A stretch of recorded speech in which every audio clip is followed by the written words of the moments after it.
Hi, friends. Morning. Welcome to Advanced Cell Webinar Series. This is Dr. Lipi, is the Vice President and Technical Director for Advanced Cell. Today, we have invited Dr. Deepak Puri. Dr. Deepak Puri is the Director of Cardiovascular Thoracic Surgery at Max Super Specialty Hospital, Mohali, Punjab. And he's also a global chairman for Cardiomersion. I believe you must aware of Cardiomersion. It's a global group of people promoting integrated approach to comprehensive cardiac care, which is started by Dr. Deepak Puri in 2011. He's also a visiting professor at several international conferences, which is held in the United States and Southeast Asia as well. His bold initiative in regenerative medicine for usage of stem cell in chronic heart failure would bridge the basic science, understanding the stem cell action with bedside treatment strategy for patients. It also helps patients suffering from cardiovascular disease by improving the treatment options and even reversing the effects of disease or damage to the heart. So I welcome Dr. Deepak today, and he will be speaking about the management of heart failure during COVID-19 pandemic and role of regenerative medicine.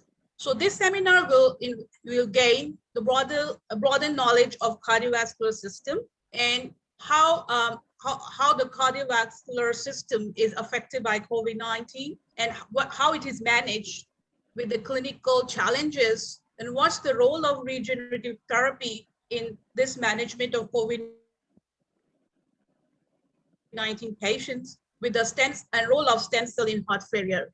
So I would request Dr. Deepak for his valuable speech to start, and we'll take your questions and after his speech, or you can text during the webinar. So Dr. Deepak, please start your lecture. Thank you. Good morning, everybody, and thank you for giving me this opportunity to be here today among you. So today I'll be talking about the management of heart failure, and especially in the era of COVID-19, and about the current role of regenerative therapy in the management of heart failure. So as you all know that heart failure has created a great global burden, and most of the heart failure patients, they are actually residing in Asia, and especially India has got a very high burden of heart failure patients. So as you all know that cardiovascular disease itself is responsible for around 20 million deaths every year, and a major chunk of these deaths are because of heart failure. So if you see this slide here, it has shown that although the volume of heart failure patient is quite less among the European and American countries compared to Asia, but still the majority of cardiac transplants, they are conducted in either Europe or in North America. So this shows that the heart failure patients in Asia as well as Indian continent, they have got a lot of challenges because of the less treatment options, because a heart transplant is the main choice procedure for these heart failure patients, but it is not available to everyone, mainly because of the paucity of the donor hearts as well as the technical expertise and the logistics that are involved in conducting the transplant program. So here I will first tell you something about the special features of Indian heart failure patients. The major chunk of the heart failure patients in India are because of the coronary artery disease and the ischemic heart failure, and others are because of hypertension, diabetes, and because of obesity. And now we have a added uh, group of patients who are getting heart failure because of COVID-19 pandemic. So here, the special features of heart failure patients in India that create a major challenge are because of the difference between the global and the Indian population. So if we see the global population, the mean age of the patients is 73 years, whereas the Indian population, it is 53 years. So they are 20 years younger in India. And in the in-hospital deaths are 3.8% in global population, whereas in India it is 30.8. So that is 10 times more in Indian population. And the post-discharge mortality also is 8.6 in global population, whereas it is 26% in the Indian population. So the Indian patients are much younger. They have a higher mortality both in hospital as well as after discharge. So the major group of patients who get heart failure are because of the coronary artery disease, and especially after a acute heart attack. So after a heart attack, when the artery is blocked, so it is a very emergency situation, and the patient has to be rushed to the hospital because each minute the muscle is dying. So every minute of delay in the first 3 hours is reducing the survival by 10 days. So the saying is that time is muscle and muscle is time. So the patient has to be rushed to the hospital immediately. And so in most of the Western countries, like the patient reaches the hospital well within the first hour, and the door to balloon time, that is the time from the patient's door, the ambulance carries the patient to the hospital, and patient is wheeled into the cath lab, and angioplasty is done. So that time should be less than 1 hour. In most of the hospital, it is even less than 30 minutes. Even in India, in the good centers in major cities, the door to balloon time is well within this 1 hour period. This is the golden hour, and it is a quality indicator for a good hospital to give the angioplasty service within 1 hour of onset of the acute MI. However, many patients are residing in a far off places, and it takes more than 1 hour. It takes several hours for them to reach the nearest cardiac center. So in those patients where it will take long time, if you transfer the patient, many patients they may die on the transit. So therefore, it is recommended that instead of immediately transferring them, it is better to thrombolize them. And especially nowadays, after the onset of COVID, because of the several restrictions in travel and sometimes lockdowns, so the ratio of the patients who are being thrombolized is increasing now, because many of the patients are not able to reach the hospital where the cardiac facilities are available well within time. So the treatment of the patient is getting delayed. And the more the delay, the more the chances of the patient going into heart failure. So the medical management of heart failure patients has shown rapid improvement, and nowadays guideline directed medical therapy is being practiced in all the centers. That includes various medications like ACE inhibitors, beta blockers, and ARB, MRA, and IVA. But in spite of the best treatment, the 1 year mortality is still around 23%. So therefore, these patients need something more than just the medications. So nowadays, another new drug has shown tremendous improvement in the treatment of heart failure, and that is the sacubitril valsartan combination, what we call the ARNI. And this drug has been included by the ACC, AHA, and other guidelines for the management of heart failure patients. And it has shown tremendous good results when initiated in proper time. However, in spite of this, we have to revascularize the patient at the earliest possible. And it has been seen that in multivessel disease, the percutaneous intervention is not the best choice, and most of the patients they require uh, mm, cardiac bypass, coronary bypass, and we usually conduct this bypass as soon as possible when the patient reaches us. And now it is in the guidelines of most of the societies that coronary artery bypass is the treatment of choice for revascularization of these patients in multivessel disease, especially if the patient they are having diabetes and if the patient are having heart failure. So improve the ventricular function, and because once we revascularize the patient, then after that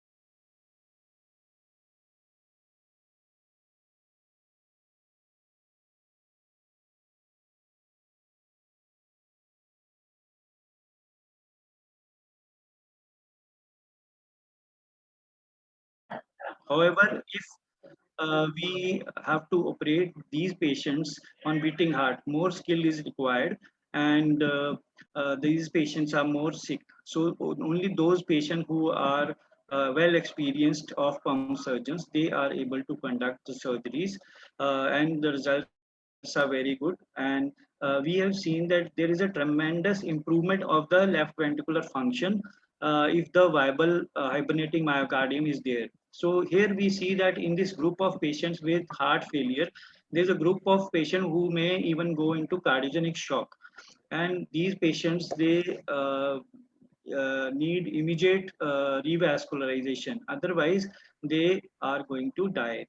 And if we do the revascularization when within the time, then the less the time between the onset of the MI and the revascularization, the better the outcome. And we have seen that usually the patients they start improving after initial 48 and 72 hours, because initially there's some element of stunning which recovers slowly within 72 hours, and after that it continues to improve, and the stunned myocardium fully recovers within 3 months. And the hibernating myocardium, it takes another 12 to 14 months for complete recovery. And when we repeat the echocardiography after 3 months and after 1 year, we find that those patients who are having an ejection fraction of even as low as 15 to 20%, they many times they improve to somewhere between 40 to 45, 50%, even above 50% within 1 year time. So here you can see this is the condition of the heart. The patient has had a massive myocardial infarction, and this is the left ventricle. And you can see that it is hardly moving at all. And here you can see the right ventricle is the muscle which is contracting here, while the left ventricle is almost standstill. And here we operate the patient on beating heart, and here you can see the stabilizer which we use to stabilize, so it has to be kept away from the infarcted area, otherwise we can even witness a rupture of the myocardium because it is very friable.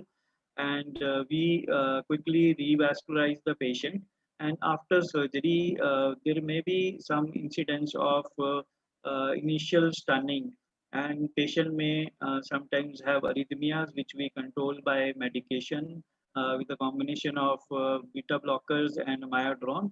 And these patients, they later gradually start showing recovery, and after 1 year, they show tremendous recovery. And many patients we have operated even 15 to 20 years back who had a low ejection fraction, they are doing quite well even now.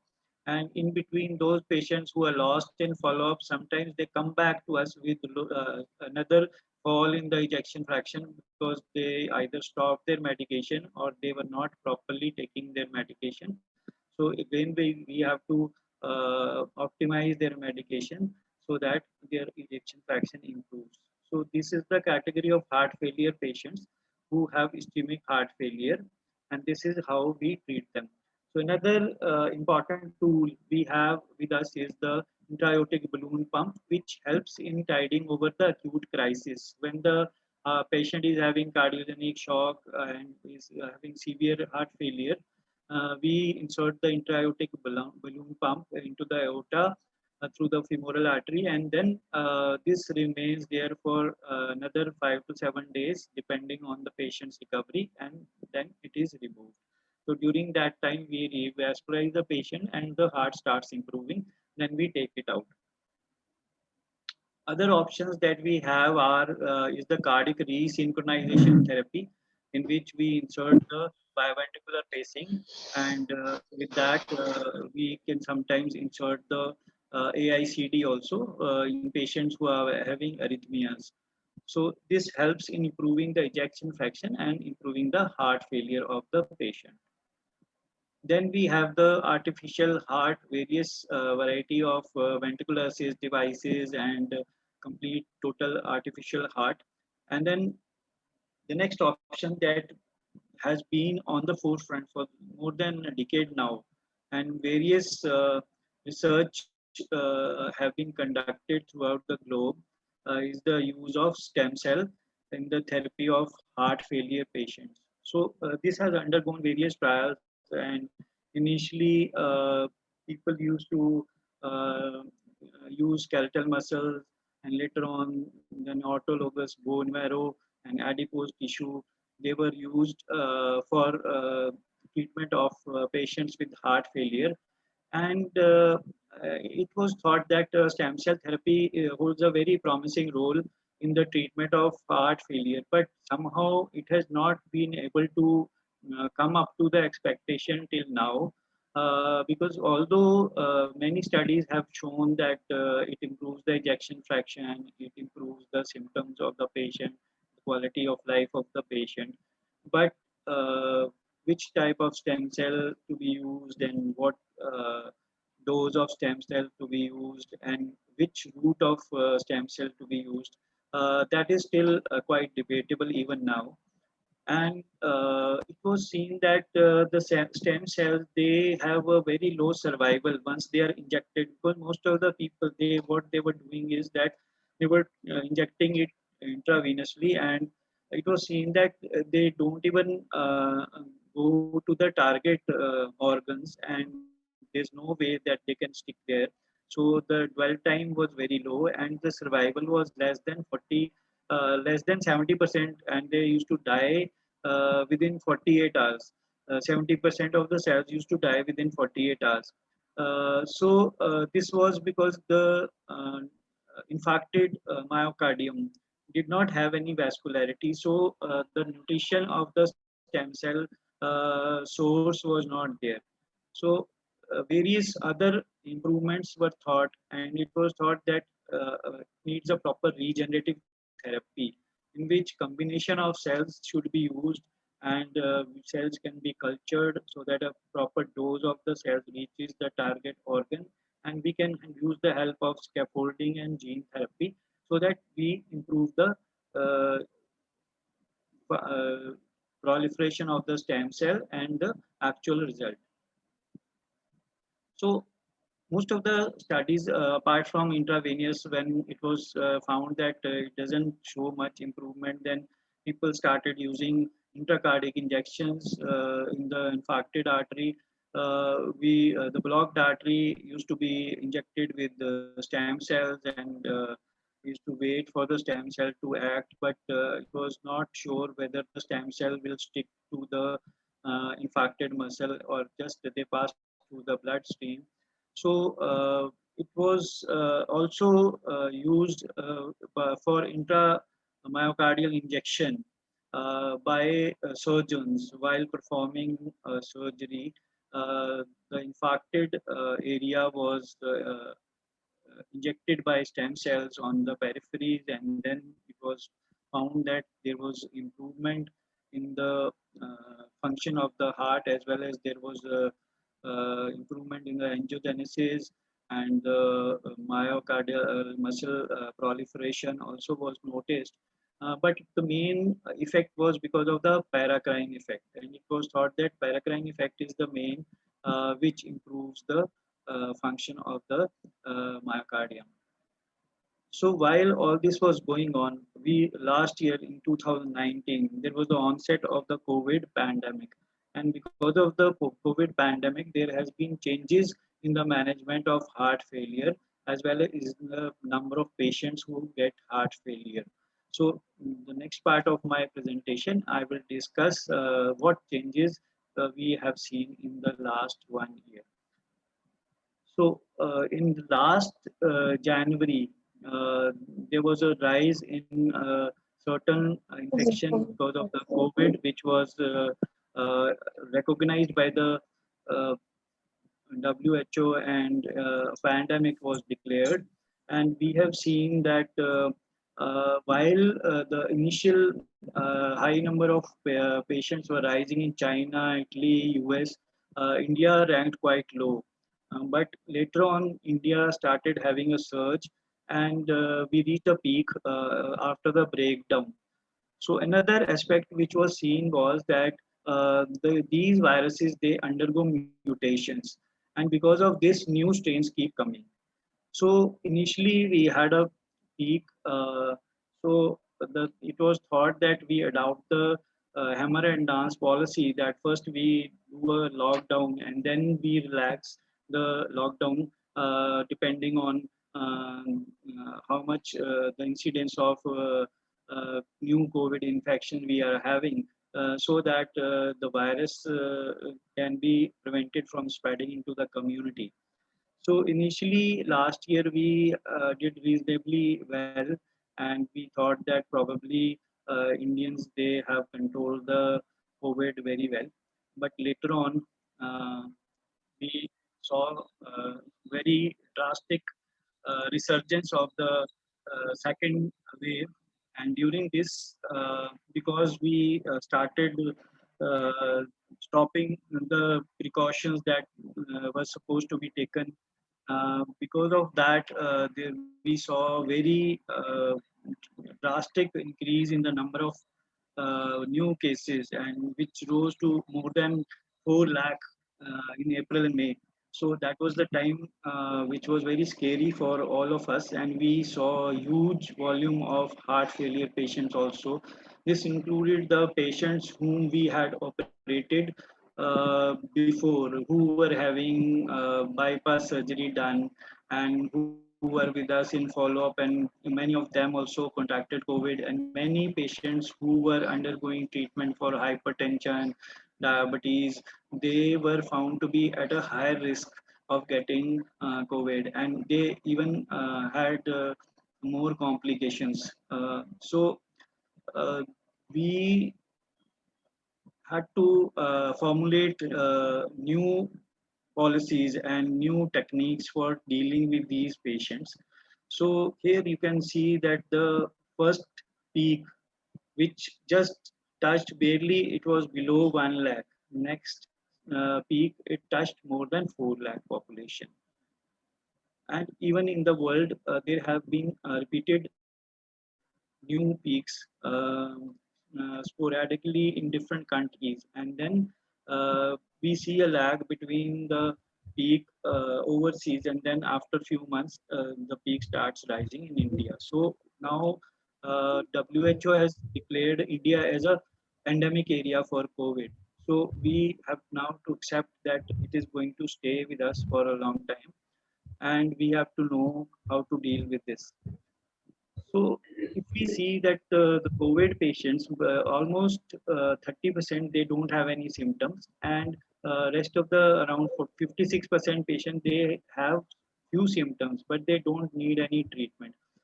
Only 10% of the patients, they actually need hospitalization, and out of them 5% they recover without much eventful stay, and after that, most of the patients, they go home and remain well.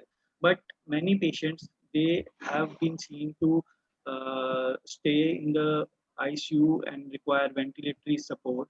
Almost 5% of these patients, uh, 5% of the patients, they have a very stormy stay during the hospital, and almost 50% of them, they die. So this is a group of patients who have high incidence of heart failure. So when a patient comes to us and we do the rapid test as well as the RT-PCR, and then we segregate the patient whether the patient is to be sent to a COVID ward or to be treated by us. So, if a patient with heart failure comes to us, so there is a possibility that it is a primary heart failure or it may be secondary to COVID infection. So initially, it was thought that the COVID infection it affects the lungs primarily, and because of that, the patient they go into respiratory failure and pneumonias. But later, it was seen that that was not the only process. COVID affects all the organs of the body, and some patients they may not be RT-PCR positive, so these were diagnosed with the help of CT scans. So the radiological findings they become more apparent in the second week.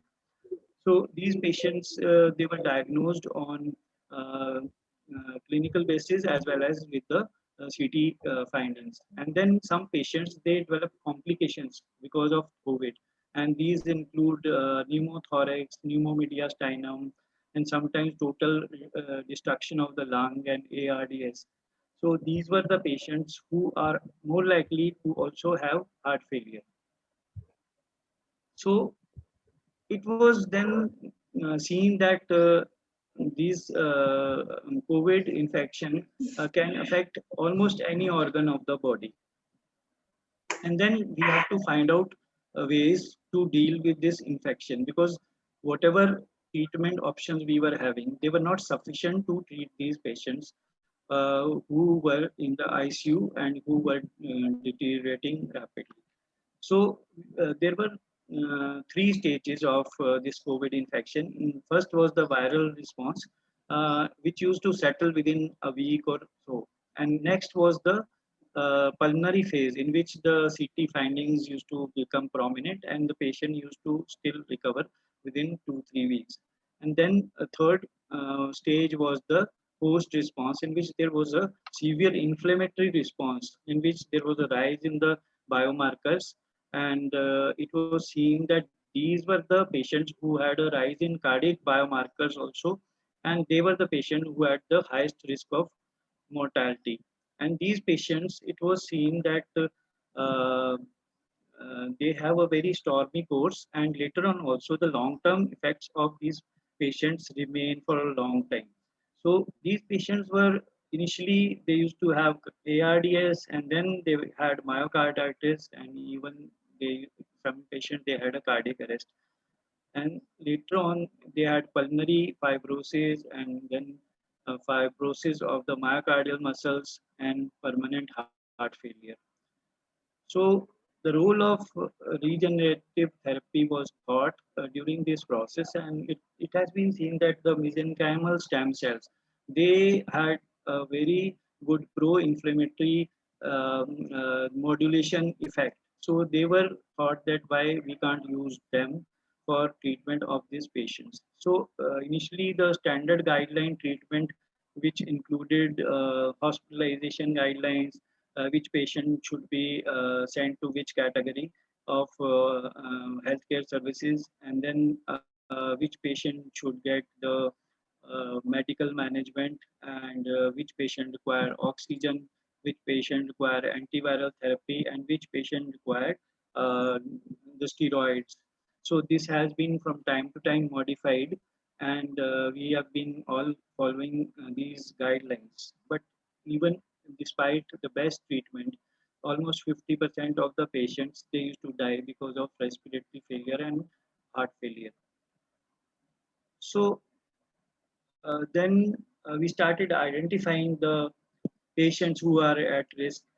So the older population and those patients who have underlying cardiovascular disease, who have lung disease, who have renal disease, diabetes, and patients who have coagulation abnormalities, patients have multi-organ dysfunctions, and patients who are sedentary, patient having obesity.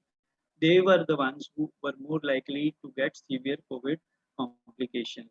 And the complication included myocardial injury and myocarditis, and acute myocardial infarction, then heart failure and cardiomyopathy, arrhythmias, shock, and even cardiac arrest. And also, these patients used to have venous thromboembolic events and uh, pulmonary embolism, as well as acute myocardial infarction. And it was seen that those patients who died, among them, almost 78% of the patients they had very high troponin I levels. So troponin I became one marker which used to be even taken as a predictor of mortality. And apart from that, the C-reactive protein as well as the uh, D-dimer, they used to be predictors of complications, especially cardiac complications.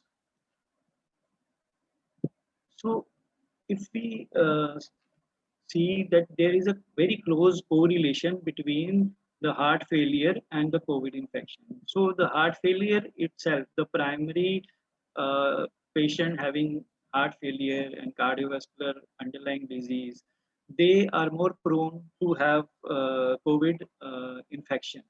And at the same time, those patients who had COVID infection and because they were having underlying respiratory failure. So, because of the underlying respiratory failure, ARDS and hypoxia, it made them more vulnerable to become patients candidates for heart failure. At the same time, because of the viral infection of the myocardium causing myocarditis, or maybe because of the inflammatory response itself. So all the mechanisms combined, they were enough to cause heart failure. And some patients, they had heart failure because of the arrhythmias, and some patients had arrhythmias and heart failure because of the drugs which were being used to treat COVID. So these patients, especially patients on hydroxychloroquine, patients on azithromycin, and antiviral drugs like remdesivir, they were more prone to have heart failure. So now if we see that what effect the uh, patient has because of the COVID infection. So one is the direct viremic damage, which used to damage the cells, first of all in the lungs and in the capillaries. It used to damage the vascular apparatus of the capillaries, and then the virus used to enter the cell through the ACE2 receptors. So even because of the direct viral invasion, and on the other hand, it was also because of the cytokine storm and the inflammatory response, which used to cause severe uh, deterioration in the respiratory function of the patient and severe hypoxemia. So at the same time, in the blood vessel level, so the virus used to damage the wall of the blood vessel, causing leaking the vessels, and used to increase the tendency of thrombus formation within the vessels. And apart from that, when we talk about the heart, the virus directly causes myocarditis as well as the inflammatory response, which is quite similar to the ischemic cardiac injury. But the difference is that in ischemic cardiac injury, there's some amount of repair and regeneration that occurs, and the long-term fibrosis is limited. But because of COVID, it was seen that there was a direct progression to the long-term fibrosis. So the fibroblasts uh, used to proliferate at a much faster pace when they were infected by the viruses. So then we have to deal with both the problems, the direct invasion as well as the indirect destruction because of the cytokine storm. So both these aspects, they cause heart failure, and we have to use stem cells to how effectively we can prevent their entry into the cells how effectively we can prevent the inflammatory response. That will be seen in due course of time. And initially, the plasma therapy was started by taking plasma from those patients who have already recovered from this COVID-19. So it was thought that maybe they were having high antibody titer, and if we inject the plasma into the patients who are at risk of having COVID, or who are at risk of deteriorating because of the severe COVID infection. It has been tried, but there are limitations, because many of the patients, despite severe COVID and despite recovering from COVID, they had very low titers. And even after the vaccination, we have seen that many patients, they don't develop adequate titers. So this plasma therapy has its limitations. And also there is a possibility of adverse reactions in those patients who have been injected with plasma.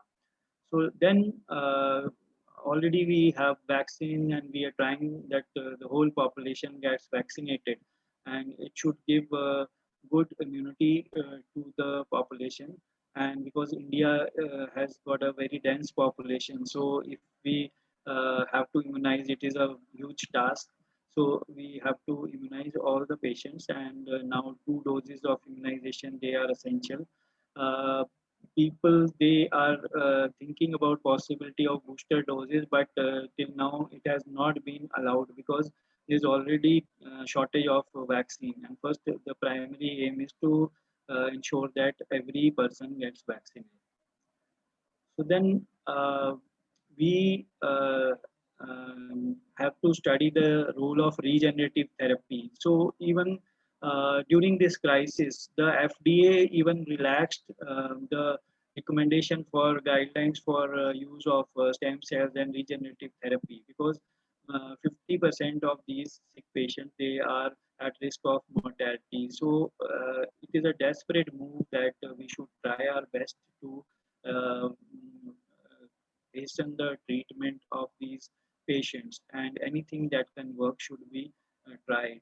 So it has been seen that if we have to repair the heart muscle uh, during heart failure, whether it is because of the ischemic injury, or because of the COVID injury, or the inflammatory response, we have to use different mechanisms, and in which we need that there should be immunomodulation, as well as the paracrine effect to control the immunomodulation. And then the dead cells should be revived, and there should be regeneration. And there should be new revascularization also, formation of new blood vessels, so that the repair process can uh, restore the function to the previous stage. So all this can be tried, and we have different sources of stem cells, and the bone marrow is the most commonly used, and there are the adipose tissue, and even we have a group of amniotic cells with embryogenic origin. Uh, we can use those also. The amniotic membrane stem cell therapy has been also being tried. So we were already aware about the immunomodulation role of mesenchymal stem cells. So, but we have to use this very logically, so that it does not cause any adverse effects, and it is able to improve the recovery of the patient. So it has been tried by injecting systemically the mesenchymal stem cells, and it has been shown that it has improved the um, outcome of the patient. The mortality was drastically reduced, and also the recovery was reduced, and even the markers, they were seen to be reduced within a period of a week, and the effects started coming even within 3 days after injection of these cells. And apart from that, it was seen that uh, it helped in recovery from ARDS. So the edema subsided and recovery started very early after injection of the mesenchymal stem cells. So this has beneficial effect because it not only improves the ARDS and the respiratory function, but at the same time it has been seen that it improves the heart failure part also. So there are actually three generation of stem cell therapy. So actually I'm a clinician, so I don't have that much knowledge अच्छा about this. So only thing I can tell you is that stem cell therapy, अच्छा it was seen that the beneficial effect of the mesenchymal stem cell, apart from पाँच that, बजे मेरा मित्र भी the extracellular vesicles, they actually cause the paracrine effect.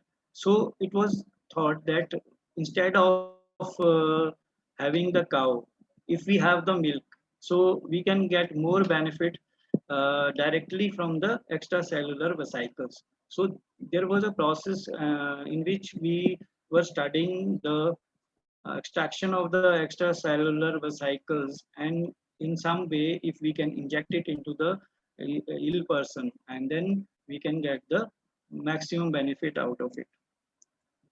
So it was also seen that apart from the uh, role of extracellular vesicles, we can combine both.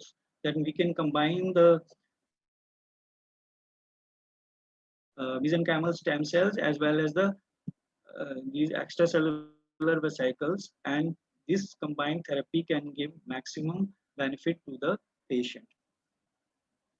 So after the FDA has approved the various trials, so not only in vitro and in vivo, both category of trials are being conducted at a rapid pace, and they have gone through the phase 1 and phase 2, and even some trials have entered phase 3. So here the role of the autologous stem cells as well as the embryogenic origin stem cells are being studied at a rapid pace, and the results are quite encouraging. And these are the various trials that are being conducted at various places, and they have shown to improve the heart failure, improve the cardiac function, and also improve the ARDS and lung functions, and improve the recovery of the patient and reduce the mortality of the patient. But there are various limitations we have seen that because during COVID times, sometimes there are lockdowns, sometimes the patient cannot come back for follow-ups, and we have to resort to online follow-ups. So the accuracy of the trials is quite questionable, and also we have to ensure the safety of the staff also, and we have to take several precautions so that we don't become instrumental in spreading the COVID infection. So we have to conduct trials in a very guided manner, and we hope that in future some uh, definite results they come up, and we are able to give better modalities of treatment for the heart failure patients. So in the end, I would like to thank you for the patient hearing, and this is a simple video to show how we can keep ourselves healthy and prevent heart failure.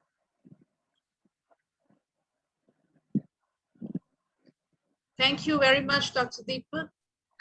Thank you.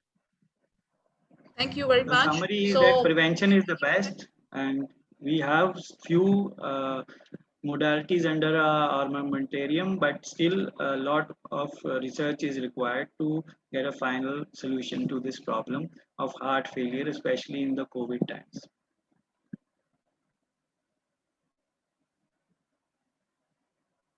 thank you very much, Dr. Deepak Puri. So it's a valuable page. I really appreciate your your steps in regenerative, including the regenerative therapy as well. So if you have any questions, please they will take the questions.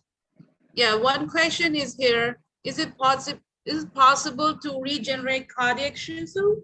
Yes, it's possible with the help of stem cells. You already know that stem cell have three properties: regenerative, repair, and rejuvenating. So we can do that, but it's still in the research phase. So how much it regenerates or fully or not, it's still in debate and in research. So, but there is a possibility of regeneration of cardiac is possible.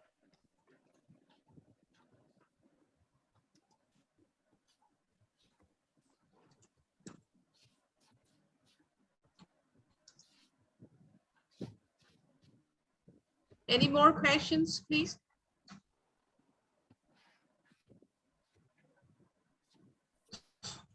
There's another question is what will be the, oh, what is that? Can we treat COVID patients with PRP? Dr. Deepak, can you give insight into it? For PRP. PRP genetically is the growth factors. It's not exactly the stem cells. Yeah. Actually, it was tried, So like we tried it's the not gonna plasma help therapy your for the antibodies. PRP was tried, but till now there's no established role of PRP as such in treating stem cells. But we have more hope from mesenchymal stem cells and even if we can get extracellular vesicles, so that will be the best. Like people, they are thinking of giving this in the form of aerosols. Like if we can give aerosols of extracellular vesicles, so they can immunomodulate in the lungs and they can prevent the respiratory failure as well as the heart failure. Yeah. So because PRP is not having this regenerative capacity, but it's a growth factor. But stem cell has more regenerative capacity along with the exosomes. So we prefer stem cell with exosome rather than PRP.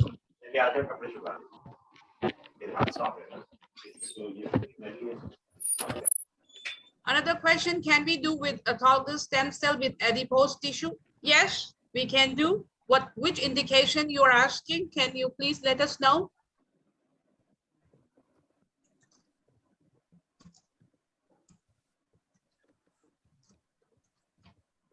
In COVID-related heart failure, we have seen that these mesenchymal stem cells, they have shown better results compared to adipose tissue. Yeah, right. So far. So best option is the allogeneic mesenchymal stem cells.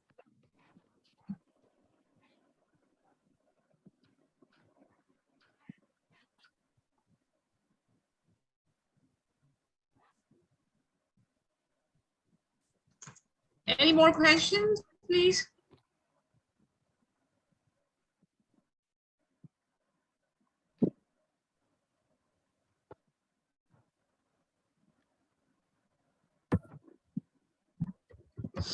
So I think no more questions. So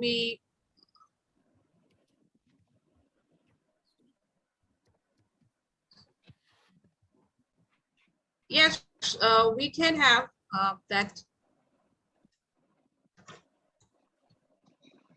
We have an info@advancedcell.com for further queries. Or you can go to the website, also advancedcell.com also, so you can see there we have a form as well to find. I mean, there is a query option, so you can go there also. We'll take up questions more happy. We'll be more happy. So thank you everyone, and Dr. Deepak Puri for your valuable speech on COVID and the heart regeneration. So thank you very much for attending.